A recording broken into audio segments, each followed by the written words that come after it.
Do you love soft pastel?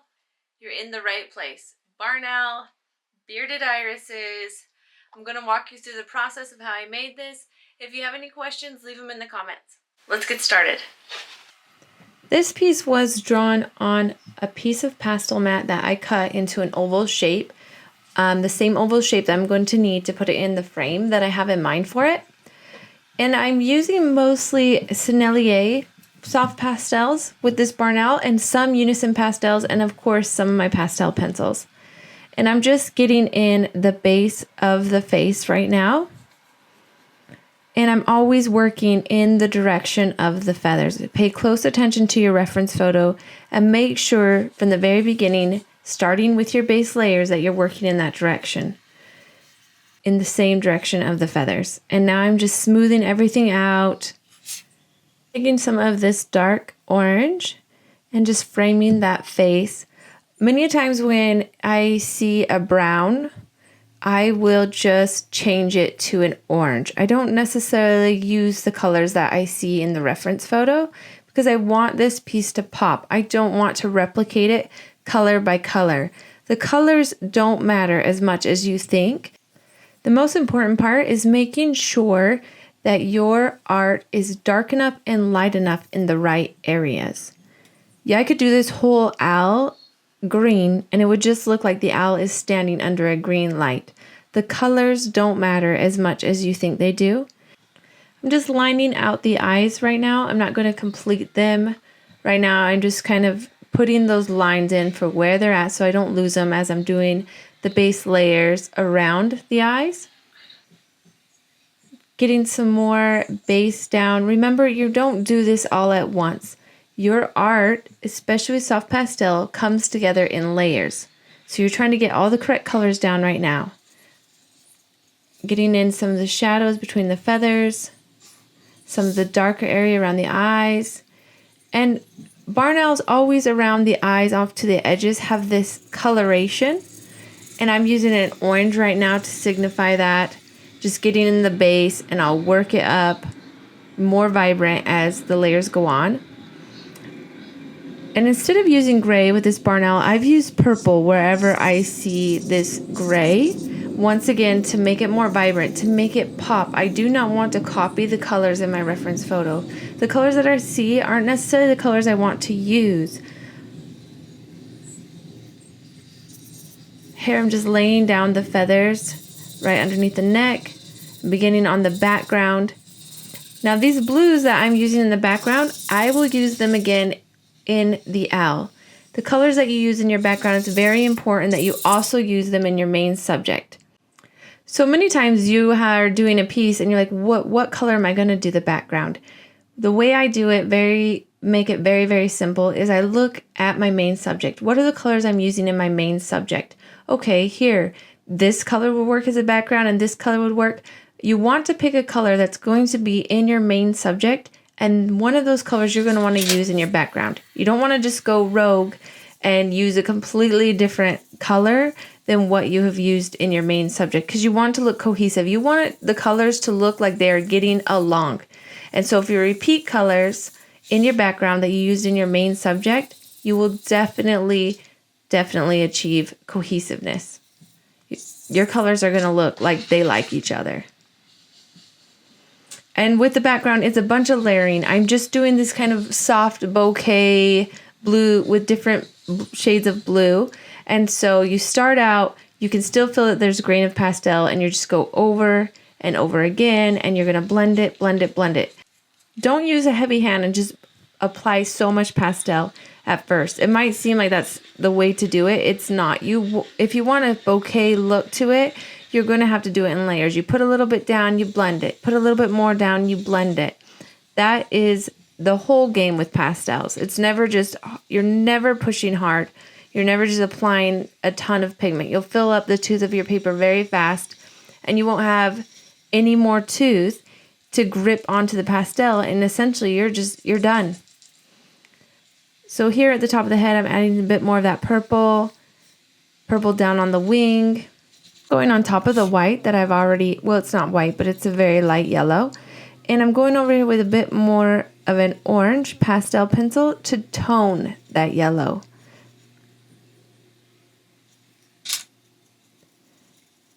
Darkening up the edges of those eyes. So whatever you start with, that's not where you're going to end up with. Just remember, you're starting in the middle of the road for your base. You're not too dark, not too light. And then you're going to put your more extreme darks and your extreme lights. You're going to work up in layers to that. But your base should be a bunch of middle of the road colors. Just trying to map out everything on your main subject. So I'm working around. I'm slowly adding a bit more detail of feathers. Getting in that texture around the face. And then just going up to even a darker orange. This orangish brown pastel pencil. Putting in that feather texture. Putting in the highlight right here on top of the head.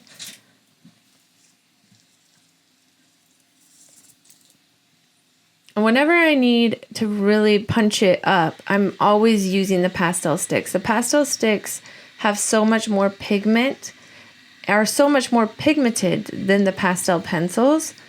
Here I'm taking my light yellow and going over the top that darker base color so that I can bring out more of those feathers on the face. And then I like to take my pastel pencil and just kind of spread that pigment. Your pastel pencils are a great way when you lay down pigment with the big sticks to just kind of drag that pigment. Drag it into more of a feather shape. It works really, really well. Here I'm blending in that base that I laid down on the neck with my soft tool.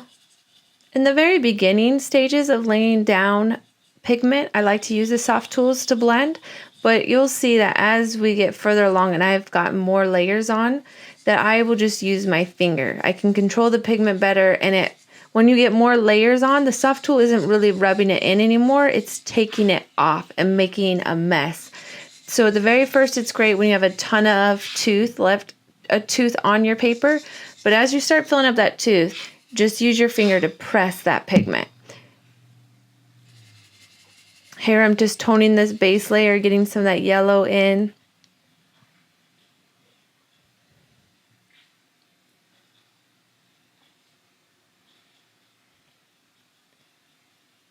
Getting the highlight in the eye in.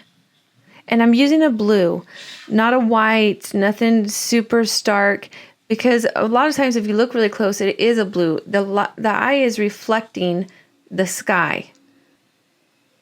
And here on the wing, these feathers are dark gray on a barn owl traditionally. And I did not want to use a dark gray. Gray is actually the least used color in my whole pastel collection. I'm laying down this purple because, like I said before, I want this to be vibrant. I'm not trying to copy that reference photo. I'm making a piece of art that's all my own.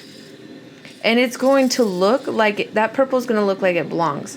Right now, it stands out. But once you layer on all the markings and you make sure that you have your darks dark enough, your lights light enough, it's all going to look right. No one's going to, oh wow, that's a purple wing. It will blend seamlessly. Just getting in that base, those base colors on the chest of the owl. And if I did pencils to lay down this base, it would take forever. That's why I love my sticks. The sticks are my most favorite. Sometimes the sticks can seem a little bit intimidating for people, and they tend to stick to the pastel pencils, and I challenge you to use the sticks. If you really want to love pastel, you got to use the sticks. You have to feel the pigment in your hands. It's a game changer. That's the whole reason I love this medium, is just the intimacy of just having that pigment in your hand and then pushing it into the paper. It is what makes it so wonderful. Try the sticks. Here I'm taking again that pastel pencil and spreading the pigment from the stick around. I'm just pushing it into all the little nooks and crannies and getting it in there really good. Here I'm still laying down that base for the chest, and you'll notice I'm doing it in curving strokes because this chest of the owl is curved. So you want to make sure that your strokes are always going in the direction of the feathers. Always, always, always, so that you can give that look that this is 3D. This is a dimensional creature that you're creating here in the main subject. Make sure that your strokes are going in the direction of the feathers. Blending it all out. Lay down some more color, blend, lay down some more color, blend. That's what you do when you're getting that base in. This isn't detail time. This is getting the colors where they should be. Blending it in, laying it down. If you did your details right now, it would be all for nothing because you're not done. You haven't actually got the right colors in there, and you're just going to end up having to blend it out and keep working. So no details until you have your base color the way you want it. And then the details go on top. But you've got to get that base in there first. And remember, pastel is so great because you can put dark on light and light on dark. You don't have to think about preserving your highlight areas, nothing like that. As long as you still have tooth in your paper and you haven't filled it up with pigment, you are solid. Anything can happen with pigment, with pastel. Here I'm just getting in a little bit more of the shadows there on the chest, blending out the feathers. Look how great that purple and orange go together too. They look terrific together. So much better than just a brown and a gray. And you're just bumping up the vibrancy of this piece. Getting in the shadow where the wing falls over the chest. And I love using this pencil. This is one of my Caran pastel pencils, and I just really, really like this color. It is just really, really good color. If you're wondering, it's the Gray Violet 093 Caran. And I have all sorts of pastel pencils. I've got the Carbothellos, the Derwents, the Caran, the Faber-Castells. The Caran are by far my favorite, but some of them have colors that the others don't have. So I end up using them all, but mostly I grab for the Caran. And here I'm just starting to line out those feathers, getting the shape in, the shadows underneath the individual feathers. And I'll go back over and make sure that purple is dark enough. I want to make sure that I have that solid layer dark enough before I start working on these details. And here you can see that I'm putting in some lighter orange, starting on the details, working it up.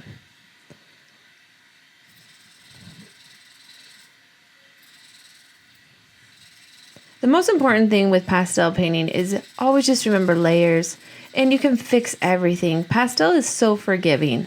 That is what I love about it. It is so fixable. Put too much pigment on, grab a rag, wipe it off, start again. I've done it many times. Is it a pain? Yeah, but you can fix it. Now I'm starting to layer up on these feathers, getting a little bit more of that purple in on the top. You can see I'm starting to do the little speckles that are on the feathers. And always make sure you're rubbing that pigment in, This is Pastelmat. It can take a lot of layers, but you want to make sure they're solid. You want to be pressing that pigment in. Lay it down, press it in. Lay it down, press it in. And I love that feeling. I love the feeling of pressing that pigment into the paper. And here, this dark blue is the same dark blue, guess what, that I used in the background. Now it's going to go and be adding the details on these feathers.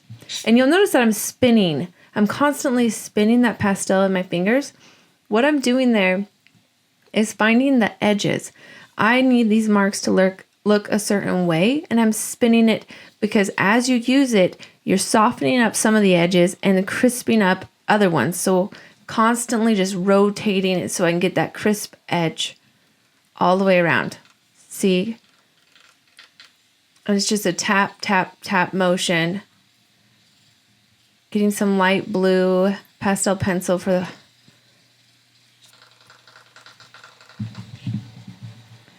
And here I'm making those darker marks on the feathers.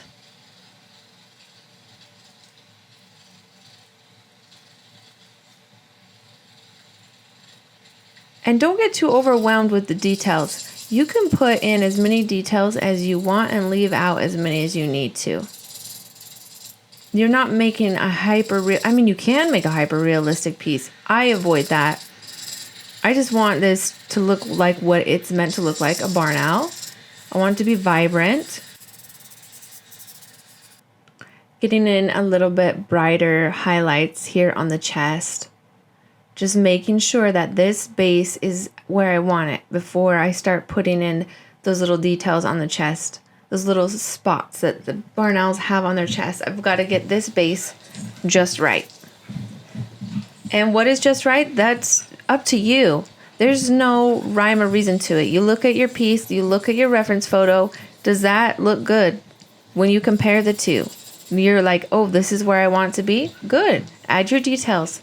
Don't get too worried about it. It's art. It's supposed to be fun. You're creating. Here I'm getting in more details on the wings. You can see I've got most of the feathers detailed out. And he is looking really, really pretty. And you'll notice like this orange is going right over top of that purple. But I laid that purple as a base. And now I'm adding all the details on top of it. And look, that orange went over it just dandy. And when you want to get little marks in, just tap, tap, tap, tap, tap the very corners. You're going to just hold your pastel at an angle and just tap, tap, tap. And that's how I'm getting all those just tiny little marks. Just quick taps. Getting in more shadows on the feathers. Making everything more defined. The detail layer is really, really fun. Just watching it all come together. It's like, oh, wow. Because you can start getting a little bit worried in the base layer. Things are looking kind of crazy. Detail layer is my favorite. Here I am just finishing up the background as I'm moving down the owl. Getting the blues in there. Blend. I'll reapply. Blend. It's a process to get that bouquet look. You're just putting them on, blending them out, putting them on, blending them out. And you can feel, you can tell. The more you do it, you'll be able to tell, oh, the tooth is filled with this paper. Here we go. Because just the pastel starts sliding around so much easier. And that's when the bouquet is really going to come. So don't get stressed out at first you're doing it. And it's like, oh, wow, this is not blending great. That's because you don't have enough pastel pigment on there. The more you put on, it's going to start sliding around. So just work it in layers and trust the process. And then that bouquet, you're going to be like, oh, look, I see this soft, out of focus bouquet background that I wanted. It's coming together, but you have to be patient. Do the layers. And now I'm beginning on the irises and just getting the beautiful flowers in there, the leaves. Bearded irises are my favorite flower, my absolute favorite flower. And I love flowers. I don't show you guys every stroke. I speed it up quite a bit and cut out pieces that are repetitive, redundant, because I don't like watching videos of every stroke. And you don't need to watch someone do every stroke and know every color. You just need to know the basics. You're creating art. You've got it. You got to trust yourself. No matter what, even if you followed along with artists doing every stroke, your piece is going to look different, no matter what. So I'm just trying to give you guys the tips and tricks, things that I have figured out after many pastel paintings. And if there's anything that I miss, you have any questions, just leave them in the comments below. And before you're finished with your painting, the most important thing is go back over it. Make sure your darks are dark enough. Here I'm just darkening up this part on the chest. I'm looking, is everything light enough? Are the darks dark enough? This is your chance to do that. And always go back over the eyes, because pastel dust settles over top. You've been doing the background and everything, and you'll notice that a little bit of pastel dust gets on those eyes. Make sure you brighten them back up at the end. Always, always line back out your eyes. Just go over them real quick. Make sure there's no pastel dust on top of them. It just makes sure everything pops. And the eyes you really want to pop. They're very important. I always do that. You're never finished until you just Go back over it, darken and lighten everything up one last time. I'm adding these little specks on the chest, finishing him up. And these, once again, are blues that I used in the background. So everything looks cohesive. Remember to judge your artwork based on the art that you created last week. Don't be judging it against someone who's been doing it for 10 years. Make sure you're having fun creating so that you keep creating. I love soft pastels. I love creating art, and my goal is to help others love pastels and love what they are creating. If you have any questions, leave them in the comments below. Follow me for more tips.